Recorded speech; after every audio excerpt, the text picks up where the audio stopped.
చాలామంది ఇప్పటికి middle class employment ఏమనుకుంటారంటే మా ప్రాపర్టీ ఎక్కడ ఉండాలనుకుంటారు, నా పక్కన ఉండాలని కోరుకుంటారు. నీ పక్కన ఉన్నది ఆల్రెడీ డెవలప్ అయ్యి ఇంట్లో వచ్చేసినాయి, షాప్లో వచ్చేసినాయి, అన్నీ వచ్చేసిన దగ్గర ఇంకేం డెవలప్ అవుతుంది. ఇప్పుడు ఈరోజు హైటెక్ సిటీలో గజం 2 lakhs ఉంది. ఈ 2 lakhs దగ్గర నువ్వు పెట్టి ఏదన్నా ఇన్వెస్ట్మెంట్ చేసినా అది 4 lakhs కావడానికి ఎంత టైం పడుతుంది? దాదాపు 4 lakhs కావడానికి స్కోపే లేదు.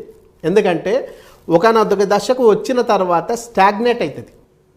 అదే తెలివిగల వాళ్ళు ఏం చేస్తారు, ఏమి డెవలప్ లేని చోట, బాగా డెవలప్ అయ్యేదానికి అవకాశం ఉన్న చోట గుర్తించి తీసుకుంటారు. కాబట్టి తక్కువ పెట్టుబడి పెట్టి ఎక్కువ లాభాలు ఆర్జించి వాళ్ళు కోటీశ్వరులు అవుతారు.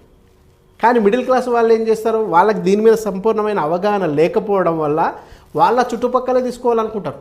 వాళ్ళ చుట్టుపక్కల తీసుకుంటే డెవలప్మెంట్ కాదు, అది ఇల్లు కట్టుకోవడానికి పనికొస్తుంది తప్ప ఇన్వెస్ట్మెంట్కి ఎలా పనికొస్తుంది?